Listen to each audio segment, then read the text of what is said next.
আজকে লক্ষ্মীর সম্বন্ধে কিছু প্রস্তাব করব। মানে লক্ষ্মীকে আমরা কিভাবে চিনি, কিভাবে বুঝি, এটা আগেও বলেছি, কিন্তু আরও একবার বলতে চাই। এবং সে সম্বন্ধে একটা গল্পও বলতে চাই। গল্পটা যতই আপনাদের কাছে খারাপ লাগুক, কিন্তু ঘটনাটা ঘটেছিল আমার জীবনে, সেরকমভাবেই কথাটা বলছি। আমার খুব অল্প বয়সে এক শাশুড়ি এবং বউয়ের ঝগড়া ভেসে ভেসে আসতো আর কি, প্রতিবেশীর ঘর থেকে। সেখানে বউটির কথা কিছু শোনা যেত না, কিন্তু খুবই শোনা গেল, খুব অল্প আসতে। কিন্তু শাশুড়ির যে একটা মুখোদ্বিগ্ন একটা মানে প্রবাদ প্রায় বারবার উচ্চারিত হতো সেটা, এবং সেটা তার আক্ষরিক অর্থের চেয়েও তার ব্যঞ্জনা হয়তো বেশি, কিন্তু আমার সেই বয়সে সেটা বোঝার ক্ষমতা ছিল না। শাশুড়ি বলতেন, তুমি ছিলে ভাগাড়ে, এসে পড়েছ সাগরে।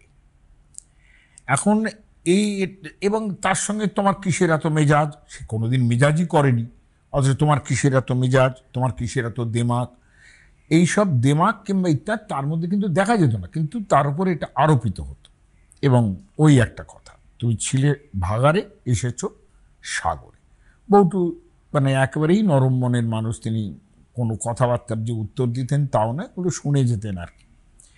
এবং অথচ পাড়ার লোক তার সম্বন্ধে বলতো, কি লক্ষ্মীমন্ত বউ, হ্যাঁ, সাতচরের আকারে না, কি শান্ত, যেমন রূপ তেমনি তার মিষ্টি ব্যবহার। এই যে নতুন একজন গৃহবধূ, তার কিছুদিন মাত্র গেছে, তার মধ্যেই এই যে সব উক্তি, হ্যাঁ। তাতে আমি একদিন আমার জননীকে একদিন প্রশ্ন করলাম যে এটা ভাগার মানে কি। তো তিনি বললেন, ভাগার মানে তোমার অত বোঝার দরকার কি হলো। তো তিনি বললেন যে তোমার যে কমলাবতী সাগরে এসে পড়েছেন এটা বলছে। আর এটা আমি জিজ্ঞাসা করলাম যে ভাগার থেকে আবার সাগরে কি করে এলেন। আমার জননীর বাস্তব বুদ্ধি যথেষ্ট পরিমাণ ছিল যে কতটুকু আমায় বলতে হবে না বলতে হবে। তিনি বললেন যে দেখো, এখানে যদিও তার যে প্রথাগত বিশাল শিক্ষা ছিল তা নয়, তিনি বললেন যে দেখো, এই লক্ষ্মীমন্ত বউ বললে যা বোঝায়, পাড়ার লোকেরা বলে, শুধু লক্ষ্মী বললে তা বোঝায় না। আর লক্ষ্মী মানে শ্রী, উনি বলছেন শ্রী, তালব্যস্বয় রফলা দীর্ঘইকার। উনি বলছেন তাকে ভাষায় বলে ছিরি, বা অর্থাৎ যে মেয়ে খুব সুন্দর দেখতে, যার ছিরি ছাদ খুব ভালো, তাকেই লক্ষ্মী বলে। আমি বললাম, তাহলে পাশের বাড়ির যে পটলা, তুমি মাঝে মাঝে তাকে বলো লক্ষ্মী ছেলে, তার মানে কি? তিনি বললেন যে আর আমি বললাম, দেখতেও তো সে খুব সুন্দর নয় পটলা, তাকেই লক্ষ্মী ছেলে বলছো কেন? তুমি তো রূপে ভালো সুন্দর হলে পরে লক্ষ্মী বলছো। তা তিনি বললেন যে না, এখানে লক্ষ্মী মানে মিষ্টি, অর্থাৎ মানে শান্ত শিষ্ট ছেলে, তোমার মতো ওরকম ঘ্যান ঘ্যান করে না, আমাকেই বললেন, চেঁচামেচি করে না, অতএব এ হচ্ছে। তারপরেই বললেন বেটা ছেলে রূপ দিয়ে কি হবে। দেখো, এটা তখনকার দিনে আমার পক্ষে বোঝা মুশকিল ছিল। তার আর মেয়েরা দেখতে সুন্দর হলেই তাদের লক্ষ্মীর মতো রূপ, আর সে যদি ঘরের কাজকর্ম এবং গেরস্থালি ভালো করে তাহলে তাকে লক্ষ্মী বলে। এবং ভাণ্ডারেতে লক্ষ্মী বধূ যেথায় আছে কাজে, এটাও প্রায় প্রাবাদিক একটা কবিতার লাইন। আমার জননীর মুখে যেটা শুনতাম আর কি, যে লক্ষ্মীর বাখানি শুনেছিলাম, সেটা তাতে লক্ষ্মী ঠাকুর এবং লক্ষ্মী পূজা, এটা আমার কাছে আরো দুর্বোধ্য হয়ে উঠেছিল। এখন আমি সেদিন তো কোনো প্রশ্ন করতে পারিনি যে লক্ষ্মীমন্ত ব্যাপারটাই বা কি, কিংবা, কিন্তু আমার মনটা পড়েছিল সেই ভাগার। তো মা আমাকে বললেন যে ভাগার মানে মরা গরু, মরা কুকুর, এসব জায়গায় যেগুলো যেগুলো ফেলা হয়, তাই বলে সেই জায়গাটার নাম ভাগার। তাহলে উনি কি তাহলে ওই মরা গরু মরা পচা বলে? না না, সেরকম কোনো কথাই নয়। আসলে তোমার এটা বোঝা উচিত, যেটা ভাগার না বলে পুকুর বললে ভালো হতো। এবং পুকুরও এটাকে বলে, যে বলে যে ছিলে পুকুরে এসেছো সাগরে, এরকমও কিন্তু বলা হয়। তাহলে সেক্ষেত্রে পুকুর ব্যাপারটা বোঝাই ভালো। কেননা আসলে তোমার এই কমলাবতী যিনি আছেন, তার গরিব অবস্থা, বাপের বাড়ি, তার সেরকম টাকা পয়সা নেই, হ্যাঁ, খুব গরিব। আর গরিব ঘরের মেয়েরা যদি সুন্দরী হয়, তাকে ছেলের বউ করে এনেছে। হ্যাঁ, আর আমি বললাম যে বেশ, তো বৌদির বাড়ির অবস্থা ভালো নয়, ওরা গরিব, সে আরো গরিব, তাই এখন ভাগ, সে বাড়িটা তো ভাগারও নয় পুকুরও নয়। মা বলেন, এটা তুই বুঝবি না, পুকুরের জল দেখেছিস তো, এটা চারদিক থেকে আটকানো, মাঝখানে জল, তার একটা সীমা আছে। তো সেখানে তার মানে কি, তার যে টাকা পয়সা তার একটা সীমা আছে, সে সব কিছুই সঙ্গে সঙ্গে কিনতে পারে না, কিচ্ছু না। তো এই সংসারে ওটাইকেই পুকুর বলে আর কি, পুকুরের মধ্যে রয়েছে। আর সাগর মানে যেখানে উপচে পড়ছে সেটা। আর যেখানে সংসারে অনেক টাকা হিসেব করে খরচা করতে হয় না। হ্যাঁ, লক্ষ্মী সেখানে অচলা হয়ে আছেন। হ্যাঁ, এখানেও লক্ষ্মী, লক্ষ্মী সেখানে অচলা হয়ে আছেন। তাহলে মায়ের কথা হচ্ছে, লক্ষ্মী ধনৈশ্বর্যের দেবতা, তার মনে যেটা আছে যে লক্ষ্মী ধনৈশ্বর্যের দেবতা। আর অর্থধন মানেই তো লক্ষ্মী, আর যেখানে লক্ষ্মী নেই সেখানেই বেহিসেবি সংসার, আর ভাগার মানে তো একেবারে ছন্ন ছাড়া, লক্ষ্মী ছাড়া অবস্থা, সেটা পানা পুকুরের থেকেও বেশি।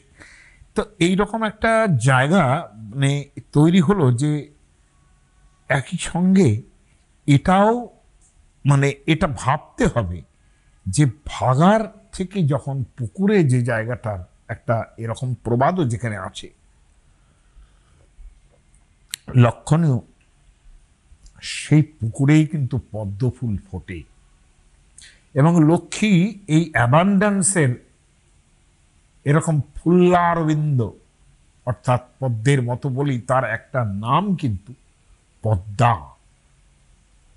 পুকুরের মধ্যেই পদ্ম ফুল ফোটে, এবং সেই পুকুরের যে পদ্মটি, তার নাম থেকেই কিন্তু তার এক নাম পদ্মা। এমনকি অমরকোষ বলেছে, লক্ষ্মী পদ্মালয়া পদ্মা, অর্থাৎ পদ্মেই তার আবাস, অর্থাৎ পদ্মের মধ্যেই তার আবাস। লক্ষ্মী পদ্মালয়া পদ্মা কমলা, কমলাও আপনারা জানেন, কমল মানে হচ্ছে পদ্ম। তার কতগুলো পদ্মর সঙ্গে কিন্তু একেবারে লেগে আছেন লক্ষ্মী, এইটা প্রথমে বোঝার দরকার।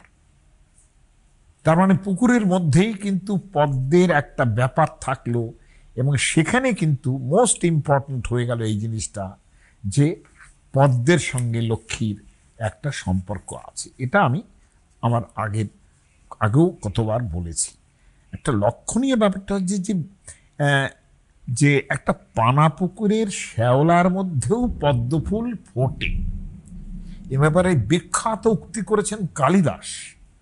এবং সেটা কীরকম, যেহেতু সুন্দর বলেই প্রধানত লক্ষ্মীশ্রী সৌন্দর্য এটা বোঝায়, যেমন ধনলক্ষ্মী বোঝায়, টাকা পয়সা ঐশ্বর্য বোঝায়, তিনি তার অধিষ্ঠাত্রী দেবতা বটে, কিন্তু লক্ষ্মীর প্রথম চেহারা কিন্তু তিনি অত্যন্ত রূপবতী, এই অর্থেই লক্ষ্মীর প্রয়োগটা সবচেয়ে বেশি।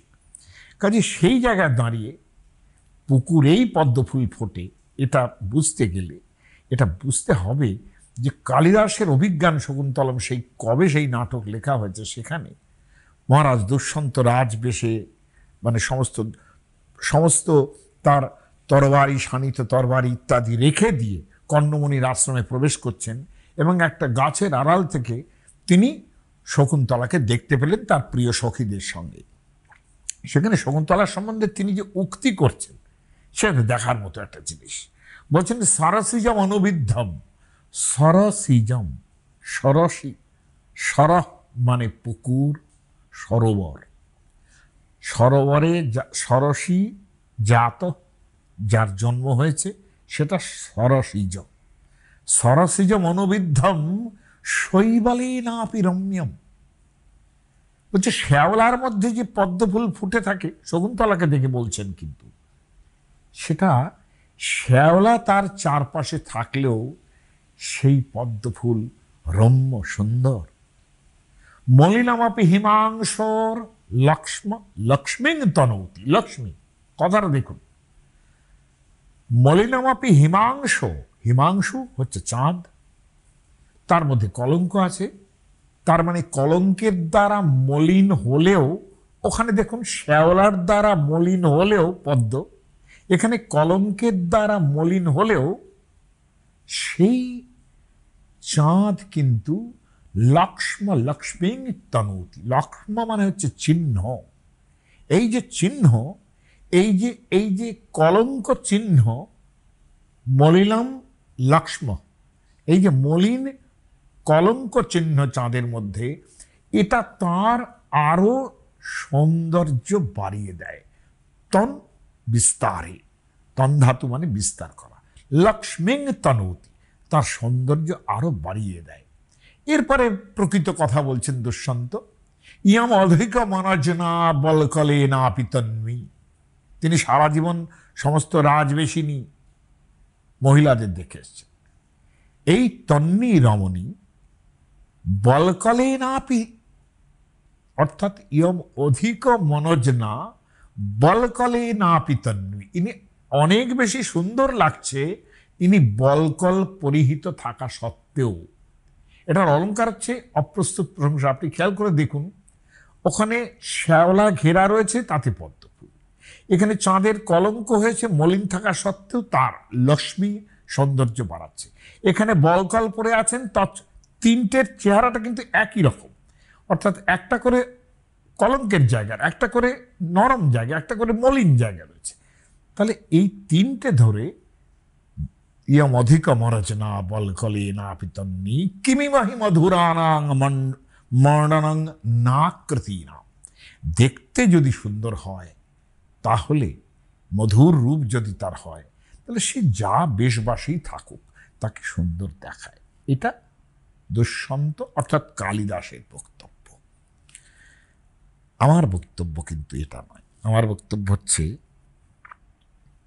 পুকুরেই পদ্ম ফুল ফোটে। আমার মা বলেছিলেন এটা, সাগরে তো আর পদ্ম ফুল ফোটে না। তাই সাগর কখনো পুকুরের মর্ম বোঝে না। অর্থাৎ যারা সাগরে টাকা পয়সা নিয়ে একেবারে বিশাল আছেন, তারা কিন্তু ওই আরাক লক্ষ্মীর মর্ম বোঝে না। তার মানে ধনলক্ষ্মী কিন্তু গৃহলক্ষ্মীর মর্ম বুঝছেন না। এটা দেখার জিনিস। আমার এই বৈপরীত্যটা অদ্ভুত লাগে। কারণ ওই যে আমার মা বলেছিলেন যে সাগরে তো আর পদ্ম ফুল ফোটে না, পুকুরেই ফোটে। রবীন্দ্রনাথ লিখছেন, লক্ষ্মী অর্থাৎ লক্ষ্মী যখন আসবে, তখন কোথায় তারে দিবিরে ঠাঁই, দেখরে চেয়ে আপন পানি, পদ্মটি নাই, পদ্মটি নাই। পদ্মটা থাকতে হবে, তবে তার লক্ষ্মীর আসন পাতা হবে সেখানে। পদ্মটা হলো হৃদয় পদ্ম। মা অনেক এই শাশুড়ি বইয়ের ঝগড়া আমাকে মানে বোঝানোর চেষ্টা করেছিলেন, কিন্তু আমি এইটা বুঝেছিলাম যে ধনলক্ষ্মী, এতদিন পরবর্তীকালেও আমি এটা নিয়ে যা বুঝেছি যে ধনলক্ষ্মী আর গৃহলক্ষ্মীর মধ্যে কোথাও বা একটু একটু যেন সমস্যা আছে। তাই আমি তার কবিতা উচ্চারণের তাৎপর্য, হৃদয় পানে ড্যাকরে চেয়ে আপন পানি, পদ্মটি নাই, পদ্মটি নাই, ড্যাকরে চেয়ে আপন পানি, পদ্মটি নাই, পদ্মটি। এই কথাটার মর্ম না বুঝলেও কমলাবতীর ওপরে তার আমার অসীম মায়াটুকু, তার মানে আমার মায়ের অসীম মায়াটুকু বুঝেছিলাম। এবং এটার সম্বন্ধে একটা কবিতা বলি, যে ওইখান থেকেই যে কত গোপন আশা নিয়ে কোন সে গহন রাত্রি শেষে হলো না তার ফুটে ওঠা, কখন ভেঙে পড়ল মোটা, মর্ত্য কাছে স্বর্গ যা চায়, সে মাধুরী কোথারে পাই। অর্থাৎ স্বর্গ মর্ত্যের কাছে কি চায় এটা কিন্তু আমরা জানি না। সাগর যে পুকুরের কাছে কি চায় ভালো করে বুঝতে পারি না। এইটা এখন এই সামান্য ভনিতা এই জন্য করলাম এই গল্পটা বলে, যে লক্ষ্মীর মধ্যে একটা বিরাট বৈপরীত্য আছে। লক্ষ্মীর এই সদর্থক যে রূপ, তিনি ব্যবসায়ীর ঘরে তিনি লক্ষ্মী, শুভ লাভ হচ্ছে সেখানে লক্ষ্মী। ধনীতমের ঘরে যে ঐশ্বর্য সেটাও লক্ষ্মী, অভিজাতের যে আভিজাত্য সেটাও লক্ষ্মী। এখানে কোনখানে যে লক্ষ্মীর সিংহাসন পাতা আছে এবং কোথা থেকে যে লক্ষ্মীর পদধ্বনি শোনা যায়, একজন রাজ্য পেলেন সেটাও রাজলক্ষ্মী। মানে এই লক্ষ্মীর তো ছড়াছড়ি আমি দেখি। তাহলে তার মানে এটা দাঁড়ায় যে লক্ষ্মীর সঙ্গে একটা বিশেষণ লাগানো হচ্ছে সবসময়, ধনলক্ষ্মী, রাজলক্ষ্মী, হ্যাঁ, এইরকম সব, এবং গৃহলক্ষ্মী, দেখুন প্রত্যেকটা একটা বিশেষণ। তার মানে লক্ষ্মীর কনসেপ্ট যেটা, এটা অনেক বৈপরীত্যের মধ্যে দিয়ে তৈরি হয়েছে বলে আমার ধারণা। আর একটা জিনিস দেখুন, অন্যান্য দেবতার ক্ষেত্রে যেটা দেখা যায়, তাদের কাছে যে জিনিসগুলো চাওয়া যায়, ধরে নেওয়া হয় যে সেই প্রার্থনাগুলো তারা পূরণ করবেন। কিন্তু দেখুন লক্ষ্মীর স্বভাবে কি বৈপরীত্য, যে মানুষকে তিনি কখনো স্থির হতে দেন না। সমস্ত দেবতার ক্ষেত্রেই কিন্তু আমরা স্থির হয়ে এটা চাইছি ওটা চাইছি, সেই আশীর্বাদ হয়তো কখনো বা পাইও। কিন্তু লক্ষ্মী বোধহয় সেই দেবতা যিনি ভবিষ্যতের কোনো সূচনা তার মধ্যে থাকে না। আরাধনা বা তপস্যার মাধ্যমে তিনি যে পূর্ণ তুষ্ট হন কখনো, এ আমার মনেই হয় না। আর দেবতা লক্ষ্মীর এই বৈপরীত্য মানে এতটাই মানে প্রসিদ্ধ আর কি, যে রূপেলক্ষ্মী নববধূর বাপের বাড়িতে ধনলক্ষ্মীর পা পড়েনি বলে শ্বশুর বাড়িতে অধিষ্ঠিতা যে গৃহলক্ষ্মী, তিনি কিন্তু একেবারে পীড়িত হয়ে উঠছেন। তাহলে এই লক্ষ্মীর সঙ্গে এই লক্ষ্মী, আমি একটা শ্লোক বলি, সংস্কৃতে শালুক বলে একজন কবি ছিলেন, তালব্য সয়াকার লয় হর্ষ ক। জানি না, আমরা তো শালুক ফুল দেখেছি বাংলায়, যাকে আমরা শাপলা ফুল বলি ইত্যাদি, কিন্তু শালুক নামে একটা লোক ছিল, এরকম একটা শব্দে একটা কবি ছিলেন। এবং আমাদের টুয়েলভ সেঞ্চুরিতে শ্রীধর দাস তার সদুক্তি কর্ণামৃতে তার একটি শ্লোক, দুটি শ্লোক, আবার সেখানে একটাতে নাম আছে শালুক, একটাতে নাম আছে সলুক, দন্তস্ব দিয়ে সলুক। তাহলে সলুক আর শালুক যেই হন, তারা লক্ষ্মীর বিষয়ে কিছু লিখেছেন। এই কবিতাটা আপনাদের শোনাতে চাই। এই প্রথম শ্লোক যেটা শালুক লিখছেন, বিভিন্ন জ্ঞানী মানুষ যাদের ঘরে অবশ্যই লক্ষ্মীর চির অধিষ্ঠান হওয়া উচিত ছিল, অনেক ধন অর্থ থাকা উচিত ছিল তাদের। আমি শ্লোকটা কি আগে বলে নেব, শ্লোকটা একটু শুনুন তাহলে। বিদ্যান অক্ষর নষ্ট ধী শুচির ধর্মধ্বজীতি স্থির স্তব্ধ ক্রুদ্ধ ইতি গ্রহীতি সুদৃঢ় শান্তালোহিয়ানিতি মায়াবীতি চ নীতি শাস্ত্র কুশলো ইয়ামন্তরেণেশ্বরৈর্গণ্যন্তে গুণিনোপি দূষণপদম তস্যৈ নমস্তে শ্রীয়ে। সেই শ্রীকে নমস্কার করি যিনি সমস্ত গুণের আধার, গুণীদের যার তাদের যা হওয়া উচিত ছিল তাদের দোষের জায়গায় পৌঁছে দেন। আর শ্লোক আরেকটা জায়গায় যে শ্লোকটা লিখছেন, সেখানে লাস্টে হচ্ছে দোষোপি ববদিষ্যতে গুণতয়া।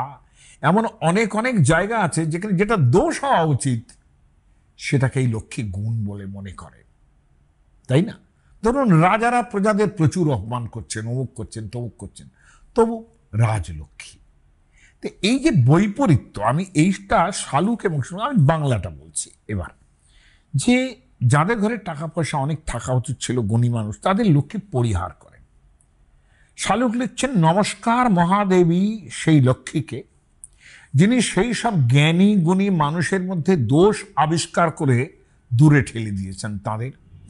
সাধারণ মানুষ থেকে অনেক উচ্চস্তরের মানুষেরাও যাদের আন্তরিকভাবে শ্রদ্ধা করেন, তাদের যিনি বিচিত্র দোষে দূষিত করেছেন, সেই লক্ষ্মীর পায়ে আমার শত কোটি নমস্কার। দোষোপি বপদিষ্যতে গুণতয়া তস্যৈ নমস্তু শ্রেয়ে। কাকে কোন দৃষ্টিতে, আর একটা শ্লোক দেখেন লক্ষ্মী, মানে কাকে কোন দৃষ্টিতে তিনি দেখছেন, তার উত্তরে শালুক লিখছেন, যারা সত্যিকারের বিদ্বান লক্ষ্মী তাদের কাছে ঘেঁষেন না। তিনি ভাবেন পড়তে পড়তে এই লোকগুলোর বুদ্ধিটাই নষ্ট হয়ে গেছে। ওই যে বললাম, বিদ্যান অক্ষর নষ্ট ধী, ধী মানে বুদ্ধি, মানে পড়তে পড়তে এদের বুদ্ধি নষ্ট হয়ে গেছে। শুদ্ধ আচার পরায়ণ যে ধার্মিক মানুষ, লক্ষ্মী ভাবেন এরা শুধু ধর্মের বড়াই করে মরছে, শুধু দিন রাত ধর্ম ধর্ম করছে, এরা আসলে ধর্মধ্বজী। যারা কর্তব্যে স্থির, কথা কম বলেন, অথচ স্থিরভাবে আপন কর্তব্য পালন করেন, দৃঢ়ভাবে পালন করেন, সেটা লক্ষ্মী ভাবেন এই লোকগুলোর ভেতরে ভেতরে ক্রোধ আছে, নইলে এত দৃঢ় হয় কি করে। বাইরে রাগ দেখানোর ক্ষমতা নেই, তাই চুপ করে কাজ করে যাচ্ছে। এই সব দৃঢ়চেতা মানুষ যারা এটা করবেন বলে ভাবেন, সেটা করে ছাড়েন, লক্ষ্মী কিন্তু তাদের এই পুরুষদের সেইগুলো পছন্দ করেন না, ভাবেন ওদের উপরে এরকম একাগ্রতায় একদিকে চলা, একটা দৃঢ়ভাবে চলা মানুষকে লক্ষ্মী মনে করেন যে এদের উপরে ভূত চেপেছে কিংবা গ্রহ চেপেছে, যার জন্য এইরকমভাবে চলছে। তাদেরও কিন্তু অর্থধন থাকে না। যারা ক্ষমাশীল, উদার, সত্য, তাদের লক্ষ্মী দুর্বল বলে মনে করেন। শালুক বলছেন কবি, যারা রাজনীতি কূটনীতির বিষয়ে অত্যন্ত কুশল, তারা দেখবেন পাত্তা পাচ্ছেন না রাজনীতিতে। লক্ষ্মী তাদের ছলনাময়ী মায়াবী পুরুষ ভাবেন। দেখুন না, মহাভারতের যুদ্ধ, অত বড় জায়গা, সেখানে বিদুরকে কতটুকু পাত্তা পেয়েছেন, অথচ তার মতো রাজনীতি কুশল ব্যক্তি নেই, অথচ তিনি সেইভাবে তাকে দেখেননি। এইভাবে গুণবান মানুষকে তার ওপরে সংকল্পিত, মানে কবি কল্পনা করছেন যে তার উপরে দূষণ দিয়েই যেন তাদের ভালো ভাগ্য থেকে তিনি বঞ্চিত করেন। কবির এই লেখার মধ্যে যে বক্রোক্তি আছে তা আমি আর বেশিক্ষণ বোঝানোর চেষ্টা করব না, আপনারা বুঝে নেবেন। হ্যাঁ, কবি এখানে কথা শোনাচ্ছেন দেবতাকে, কিন্তু নিশ্চয়ই ভালোবাসেন বলেই শোনাচ্ছেন যে তোমার একই বিচার, অর্থাৎ সেই বৈপরীত্যের দিকে তিনি নজর রাখছেন। এবারে আমি মহাভারত থেকে দুটো কথা বলি, যে খেয়াল করে দেখবেন যে মহাভারতে যখন যুধিষ্ঠির বনবাসে এসছেন, সব তো খুইয়ে এসছেন পাশা খেলায়, লক্ষণীয় পাশা খেলার কথাও কিন্তু, মানে Lakshmiji is a game of dice, সেটা কিন্তু এটা বোঝা যাবে যে পাশাক্ষ, পাশা খেলা, অক্ষ মানে অক্ষ ক্রীড়া, এগুলো লক্ষ্মীর সঙ্গেই থাকে। এবং লক্ষ্মী পুজোর দিন রাত্রি নাকি পাশা খেলা কিংবা এই জুয়ো খেলা এগুলোর প্রয়োজন আছে বলে তার সঙ্গে শ্লোক লেগেছে। তাহলে এই যে ব্যাপারটা, সেই পাশা খেলেই কিন্তু যুধিষ্ঠির তার রাজলক্ষ্মী ত্যাগ করতে বাধ্য হয়েছেন এবং বনে এসছেন। আমি লক্ষ্মীর প্রচারটা মহাভারত থেকে কিভাবে হয়েছে সেটা বোঝাতে চাই, এবং সেটা দ্রৌপদীর দৃষ্টিতে বোঝাতে চাই। যুধিষ্ঠিরের জ্ঞানগম্যী কিছু কম নয়, এবং তার বিদ্যাবত্তাও যথেষ্ট। কিন্তু বনবাসে আসার পর, যখন বনবাসে আসলেন পাণ্ডবরা, তখন যুধিষ্ঠির কীরকম সবার সঙ্গে দিন কাটাচ্ছেন, তিনিও সেইভাবে একটু লেজি লাগছে তাকে। তার কিন্তু কোনো উত্তেজনা নেই যে আমাদের এই আবার রাজ্য দখল করতে হবে, আবার রাজ্য পেতে হবে, এসব কোনো ভাবনা চিন্তা তার মধ্যে নেই। তিনি ব্রাহ্মণ সম্মেলন করে যাচ্ছেন, তাদের মুখে শাস্ত্র কথা শুনছেন। এসব দেখে একদিন ভীম, মধ্যম পাণ্ডব ভীম, তিনি যুধিষ্ঠিরকে বললেন যে তোমার বুদ্ধিটা ঠিক বেদ মুখস্থ করা বিচক্ষণতাহীন শ্রোত্রিয় ব্রাহ্মণের মতো। অর্থাৎ তুমি এই যখন আহুতি দেয় অগ্নিতে, সেটা কিন্তু একটা মেকানিক্যালি নানান রকম শ্লোক উচ্চারণ, ভীমের মনে হয়েছে তাই, যে নানান রকম শ্লোক উচ্চারণ করে অগনায় সোহা বলে আহুতি দিচ্ছেন। বলছেন এই শ্রোত্রিয় ব্রাহ্মণ যারা বেদ মন্ত্র উচ্চারণ করে বারংবার দিনের পর দিন এইরকম যাগ যজ্ঞ করে যাচ্ছেন, বলছেন তোমার বুদ্ধিটা হচ্ছে ওই রকম। এবং বুদ্ধিটা আরও একটা উপমা দিয়েছেন, সেটা সাংঘাতিক। বলছেন তরকারির মধ্যে, ডালের বাটি, তার মধ্যে যে হাতাটা থাকে না, সেই হাতাটা দিয়ে শুধু ডালটা দেওয়া যায়। এই হাতা যেরকম, সে যেমন ডালের স্বাদ পায় না, তোমার বুদ্ধিটা হচ্ছে সেই রকম। সে যেরকম তরকারি স্বাদ পায় না, তোমার বুদ্ধিটা ওই হাতার মতো, এরকমভাবে একটা গালাগালি দিলেন। হ্যাঁ, এবং শ্রোত্রিয় তে রাজন, এবং তার সঙ্গে একটা কথা শব্দ যোগ করেন, মন্দকশ্চা বিপশ্চিত। বিপশ্চিত মানে যারা খুব সর্বত্র প্রত্যয় আছে, সব দিকে তাকিয়ে দেখতে পারেন, এদের বলে বিপশ্চিত জ্ঞানী, চার দিকের বুদ্ধি আছে। সেই বিপশ্চিত তুমি নও, অবিপশ্চিত। এবং মন্দক অর্থাৎ মন্দ মানুষ, মন্দ মানে এখানে খারাপ নয়, কিন্তু মানে বুদ্ধি শুদ্ধি নেই এরকম। অনুবাক হতা বুদ্ধির নৈশা তত্ত্বার্থ দর্শিনী, এই বুদ্ধি কখনো তত্ত্ব প্রকাশ করতে পারে না। ভীম মধ্যম পাণ্ডব কি একমাত্র লোক যিনি যুধিষ্ঠিরকে একটু, 1 বছরের ছোট তো, একটুখানি মাঝে মাঝে তেড়ে যেতেন তার দিকে, শ্রদ্ধাও করতেন প্রচুর, কিন্তু এই বলাটুকুর ক্ষমতা একমাত্র ভীমেরই ছিল। ভীমের এই তিরস্কার যেটা হচ্ছে, এর মধ্যে কিন্তু পঞ্চস্বামী গর্বিতা যে দ্রৌপদী, তার একটু ইন্ধন ছিল। এই আসলে দ্রৌপদী এতটাই রেগে আছেন এই পাশা খেলার ফলে, যে তিনি এই ছলনা কপটতার আশ্রয় নিয়ে যুধিষ্ঠিরদের, পাণ্ডবদের সমস্ত বনে পাঠিয়ে দিলেন। দ্রৌপদী ভাবছেন যেখানে ছলনা হয়েছে পাশা খেলায়, সেখানে তিনি এত সত্যবাদী হয়ে বনে চলে এলেন কেন? তার যুদ্ধ করা উচিত ছিল, কিংবা মানে সেইভাবে তার প্রতিবাদ করা উচিত ছিল, তিনি কিচ্ছু করেননি। দ্রৌপদী ভীমের কথার পরেই বলতে আরম্ভ করলেন যে তোমার কোনো উদ্যম নেই, কোনো উৎসাহ শক্তি নেই, এরকম শুয়ে বসে নিরুদ্যমে যদি তুমি দিন কাটাও, তাহলে অলক্ষিতে পেয়ে বসে। আমার কাছে এই কথাটা খুব ইম্পর্টেন্ট, যে অলক্ষ্মীর আবিষত্তেনম শয়ানম অলসং নরম। যিনি শুয়ে আছেন তার ভাগ্যও শুইয়া থাকে, যিনি অলস তাকে অলক্ষী তার উপরে আবিষ্ট হন, অর্থাৎ অলক্ষী তার উপরে চেপে বসেন। ভীম কিন্তু ওই কথাটাই আরেকটু স্পষ্ট করে খারাপভাবে বলেছিলেন, এবং সেটা বলেছিলেন অনেক পরে, যখন যুধিষ্ঠির রাজ্য পাওয়ার পরেও রাজ্য নিতে চাইছেন না, তিনি আবারও বলেছিলেন যুধিষ্ঠিরকে যে আলস্যীকৃত চিত্তস্য রাজধর্মান অসূয়ত। তুমি রাজধর্মের প্রতি অসূয়া প্রকাশ করছো, এবং তুমি নিশ্চয়ই ঠিক করে নিয়েছো যে আমি আলস্য করেই জীবন কাটাবো। আলস্যের দ্বারা কখনো লক্ষ্মী আসে না, এটা দ্রৌপদীরও মত, আবার ভীমেরও মত। এবং আমার বক্তব্য হচ্ছে এই জায়গাটা আপনাদের একটু আমাদের কবিতার মতো করে, যারা মহাভারতের কবি এবং তার উপরেও যারা কবিতা লিখেছেন, মহাভারতকে কেন্দ্র করে যারা কবিতা লিখেছেন, সেটা যে মানে উনি দ্রৌপদী কি ভাবছেন, যে বীর ক্ষত্রিয় যারা বীর, তাদেরই তো বীরত্ব প্রকাশ পেয়েছে, যারা রাজ্য নিয়ে নিয়েছেন। তারা দুর্যোধন না বেশ মেজাজে ঘুরে বেড়াচ্ছে, ভালোই রাজ্য চালাচ্ছেন, সে খবরও আসছে যে তিনি ভালো রাজ্য চালাচ্ছেন, যুধিষ্ঠিরের রাজ্য নিয়ে তিনি ভালো যাচ্ছেন, কোনো প্রজা আন্দোলন হচ্ছে না সেখানে। যুধিষ্ঠিরের দিকে দুঃখ দুঃখ মুখ করে মানে দ্রৌপদীকে স্তোকবাক্য দিচ্ছেন, আর এদিকে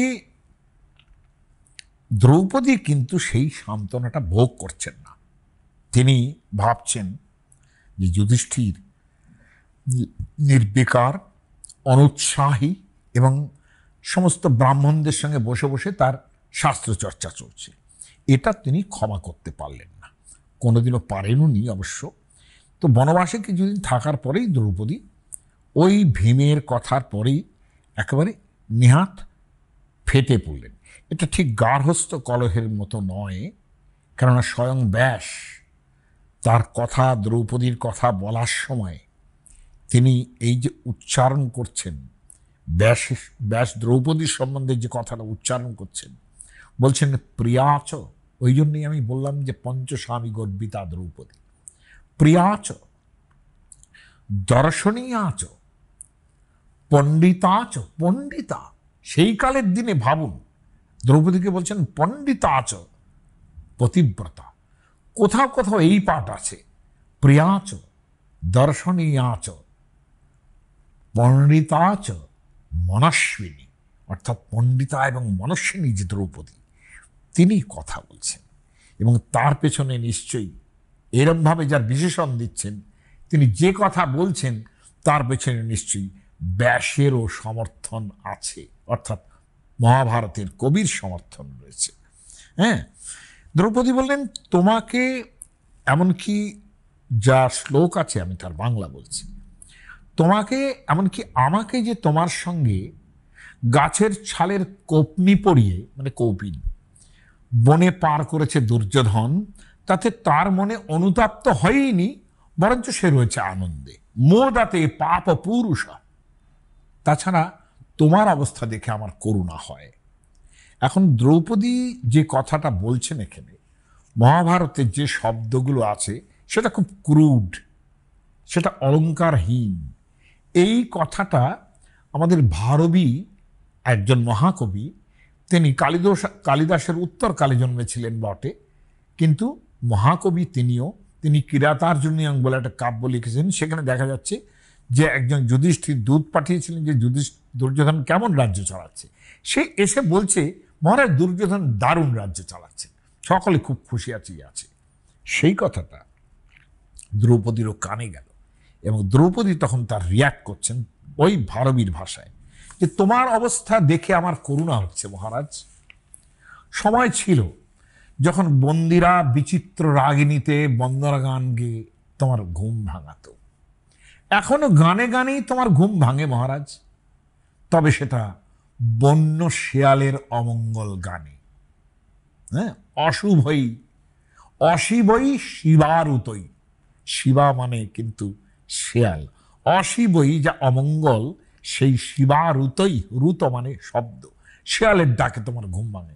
আগে তোমাকে তুরি ভেরি বাজিয়ে ঘুম ভাঙানো হতো। সময় ছিল যখন দ্বিজোচ্ছিষ্ট, দ্বিজ কথাটা খেয়াল করবেন, যখন দ্বিজোচ্ছিষ্ট অন্নে প্রতিদিন তোমার ভোজন আরম্ভ হতো।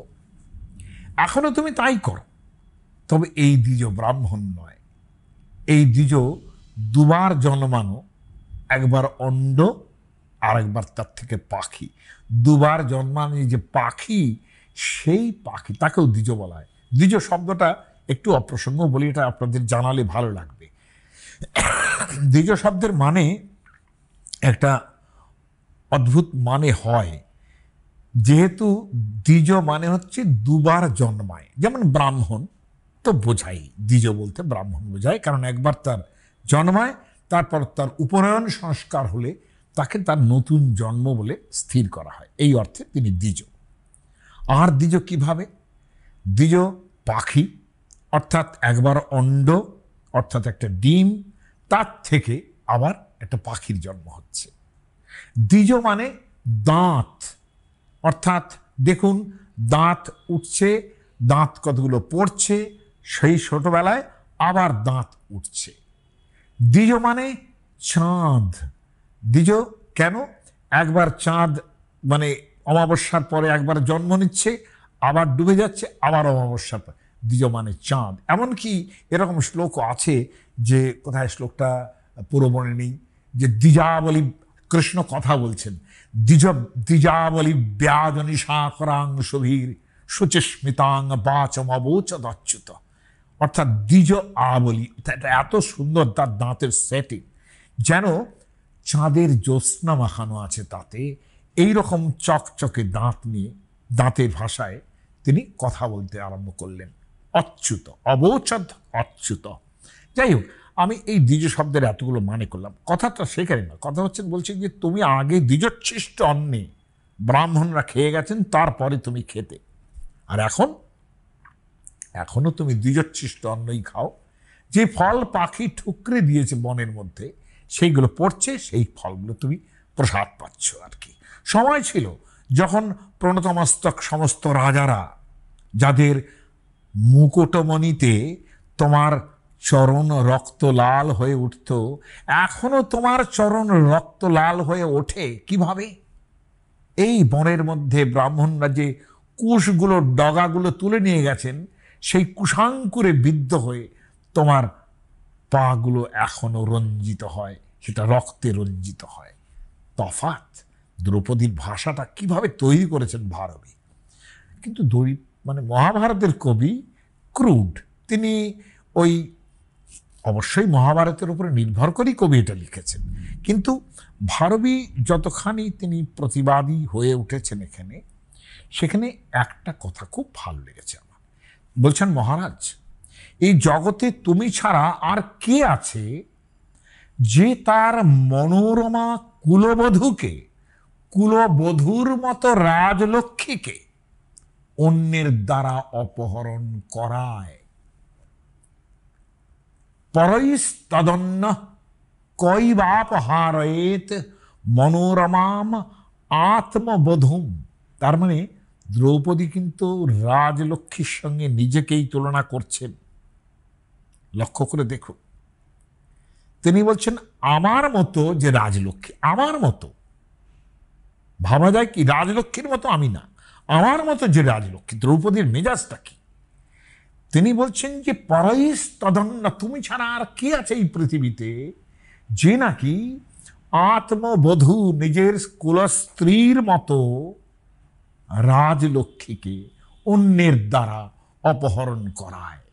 দ্রৌপদী বলছেন যে তোমার পূর্বতন রাজপুরুষেরা ইন্দ্রের মতো এই রাজ্য শাসন করেছেন এবং সেই রাজ্য তারা তুলে দিয়েছিলেন তোমার হাতে, আর তুমি হাতির সুরে মালা পরিয়ে দিলে, যেরকম যথেচ্ছভাবে সে মালা ছুঁড়ে ফেলে দেয়, তেমনি তুমিও রাজলক্ষ্মীর বরমাল্যখানি ছুঁড়ে ফেলে দিয়েছ, যা লুফে নিয়েছেন দুর্যোধন এবং কৌরবেরা। লক্ষণীয়, এখানে কিন্তু স্মরণ করা হচ্ছে সেই ঘটনাটা যাতে লক্ষ্মীর উৎপত্তির জায়গা সমুদ্র মন্থন থেকে, যেটা আমি আগে কোনো একটা ভিডিওতে বলেছি, যে সেই দুর্বাসামণি যাচ্ছিলেন এবং ইন্দ্র আসছিলেন, তো দুর্বাসামণি তাকে একটা আশীর্বাদী ফুলের মালা দিলেন। সেই মালাটি ইন্দ্র অবহেলা করে ঐরাবতের ছুঁড়ে চড়িয়ে দিলেন এবং সেই মালাটি তিনি সেই ঐরাবত ছুঁড়ে ফেলে দিল। দুর্বাসা তাকে শাপ দিলেন, তোমার ঘর থেকে লক্ষ্মী চলে যাবে। এই লক্ষ্মী একেবারে সমুদ্রে গিয়ে আশ্রয় দিলেন। তাহলে এইটা স্মরণ করে উনি বলছেন যে তোমার হাতে যারা লক্ষ্মীর ভার তুলে দিয়েছিল, রাজলক্ষ্মী, সেই রাজলক্ষ্মীকে তুমি কি করেছো, যে সেই বড় মাল্যখানি ছুঁড়ে ফেলে দিয়েছ, যা লুফে নিয়েছেন কৌরবেরা, এবং হাতির সুরে মালা পরিয়ে দিলে যা হয় সেটাই তোমার হয়েছে। মহাভারতকারের যে বক্রোক্তি এখানে আরও ক্ষুরোধার হয়ে উঠছে এবং বারবার তিনি বলছেন তোমার শরীরে রাগ বলে কিছু নেই, তোমার শরীরে ধ্রুপপদের মতো এই কথাটা আসছে, কস্মান মন্নুর নবর্ধতে, তোমার রাগ হয় না কেন কখনো? এরকম দিনের পর দিন চলছি আমরা, তোমার রাগ হয় না কেন? এটা চলল। এরপরে আস্তে আস্তে যে কথাটা এলো যে দ্রৌপদী ধর্মের উপরে যেন তার একটা ঘেন্না ধরে যাচ্ছে, তিনি বলছেন যে ঠাকুর তোমার পায়ে নম, তোমার নম ধাত্রী বিধাত্রী চ, আমি নমস্কার করি যে তুমি একটা রাজসূয় যজ্ঞ করে তারপরে তোমার রাজলক্ষ্মী পেলে, এবং সেইখানে দাঁড়িয়ে কথম অক্ষবসন যা বুদ্ধির আপত্তি তা তব, তোমাকে পাশা খেলার বুদ্ধিটা তোমার কি করে হলো, যা তুমি খেলতে পারো না, সেই পাশা খেলা তুমি কেন খেলতে গেলে? দ্রৌপদী অনেক কথা বলেছেন, সেখানে দর্শন শাস্ত্রের ভাবনাও আছে, কিন্তু যুধিষ্ঠির সেই কালে সেই কথাগুলো তার নিতে পারছিলেন না। অনেক কথা বলার পর দ্রৌপদীকে খানিকটা তিনি মানে একটু তিরস্কারও করলেন, কিন্তু সেটা যে খুব হৃদয় থেকে করলেন তা নয়।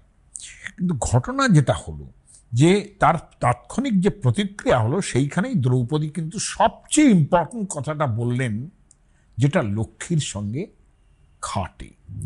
দ্রৌপদী বলছেন যে হঠকারিতা করে শত্রুর ওপর ঝাঁপিয়ে পড়া যেমন বোকামি, তেমনি দৈবের দোহাই দিয়ে অনির্দিষ্টকাল বসে থাকা, কোনো যুদ্ধোদ্যোগ করছেন না, শাস্ত্র শুনছেন, এটা তিনি ব্যঙ্গ করছেন যে দৈবের মাথায় হাত দিয়ে যদি কেউ সুখে নিদ্রা যায় সেটা কীরকম হবে। বলছেন যে জলের মধ্যে সদ্য নির্মিত ঘট একটা, মানে কাঁচা ঘট যদি রেখে দিই, তাহলে সেটা যেমন জলের সঙ্গে আস্তে আস্তে মিশে যায়, আলস্য করে যদি ঘরটা জল থেকে বার না করি, জলের মধ্যে যে তৈরি হয়, জল আর মাটি দিয়ে তৈরি হয়, মাঝে মাঝেই জল দিতে হয় তাকে, সেটা যদি তাকে বলে আম ঘট, আম মানে কাঁচা, যে আম ঘট যদি তোমার ওই জলের মধ্যেই থেকে যায়, তাহলে সেটা যেমন ওর সঙ্গে গলে যায়, সেমনি নিরুৎসাহ নিরুদ্বিগ্ন হয়ে বসে থাকলে পরে সবটাই চলে যাবে। অবশ্যই দুর্বুদ্ধি আমও ঘটা ইমাম বসি। এরপরে দ্রৌপদী যেটা বলছেন, দ্যাট ইজ মোস্ট ইম্পর্টেন্ট, বলছেন তুমি আমার জ্যেষ্ঠ স্বামী হলে কি হয়, তুমি চাষারও অধম যুধিষ্ঠির। দেখো না, ক্ষেতের যে চাষিরা তারাও লাঙল দিয়ে মাটিটা ফাড়ে, অর্থাৎ মাটি শক্ত থাকে, কিন্তু শস্য বোনার জন্য, শস্য বপনের জন্য সে মাটিটাকে লাঙল দিয়ে ফাড়ার যে ট্রাবলটা, সেটা সে নেয়, সে নিরুৎসাহ বসে থাকে না, হ্যাঁ, সে চুপটি করে বসে থাকে না। কিন্তু লাঙলের দ্বারা মাটি ফাড়ার পর, সেইখানে শস্য বপন করার পর সে ভাবে যে আমার যা করার ছিল, আমার যা পরিশ্রম করার ছিল, যা উদ্যোগ নেওয়ার ছিল আমি নিয়েছি, এবারে দৈবাধীন যখন বৃষ্টি হবে যতটুকু, তাতে জল কতটুকু দিতে পারবো, সেইভাবে তখন দৈব সহায়তার ওপর নির্ভর করতে হয়। কিন্তু তার কাজটা তো সে করে। তুমি তো লাঙলের কথাটা, একটা কৃষকের লাঙলের যে ভাবনা, যা দিয়ে মাটি ফাড়তে হবে, সেটা তো তুমি ভাবছো না। হ্যাঁ, যুধিষ্ঠিরকে তিনি উত্তাপহীন এই যে অলস দশা তিনি সহ্য করতে পারছেন না, এবং সেইখানেই উনি বলছেন যে শুয়ে পড়ে থাকা যে অলস ব্যক্তি, তাকে অলক্ষিতে এসে ধরে, অর্থাৎ অলক্ষীর আবিসত্তেনম শয়ানম অলসং নরম। তাহলে ব্যাপারটা কিন্তু দাঁড়ালো যে ধনলক্ষ্মীও লক্ষ্মী নয়, গৃহলক্ষ্মীও লক্ষ্মী নয়, রাজলক্ষ্মীও লক্ষ্মী নয়। লক্ষ্মীর আসল চাবিকাঠিটা কিন্তু রয়েছে উদ্যোগের মধ্যে, উৎসাহের মধ্যে, চেষ্টার মধ্যে। এইখানেই লক্ষ্মীর বসবাস বলে মানতে হবে। তার ফলাফলটা লক্ষ্মী নয়, ওইটাতে যদি হয় তবেই তার ফলাফলটা লক্ষ্মী লাভের জায়গায় পৌঁছয়। যার জন্য একটা কথা খুব ইম্পর্টেন্ট, সেটা চাণক্য নীতি বলুন কিংবা যা বলুন, পঞ্চতন্ত্রেও আছে, যে উদ্যোগিনাম পুরুষ সিংহম উপৈতি লক্ষ্মী। যিনি উদ্যোগী, যিনি উৎসাহী, লক্ষ্মী তাকে বরণ করেন। কেন? নহি সুপ্তস্য সিংহস্য প্রবিশন্তি মুখে মৃগা। যে সিংহ ঘুমিয়ে রয়েছে, যে সে পশুরাজ সিংহ, তাই সে যদি ভাবে আমি পশুরাজ সিংহ, আমার ক্ষমতা সাংঘাতিক, কিন্তু সে ঘুমিয়ে থাকলে পরে, আলস্যে শুয়ে থাকলে পরে, তার মুখের মধ্যে এসে হরিণ কিন্তু এসে প্রবেশ করবে না। হরিণটিকে শিকার করার জন্যে পশুরাজ সিংহকেও দৌড়তে হয়। লক্ষ্মীর বাসা ওই উদ্যোগের মধ্যে, ওই উৎসাহের মধ্যে, সেইখান থেকেই লক্ষ্মীর সৃষ্টি হয়। আমার এই বক্তব্যটা একটু ভেবে দেখবেন।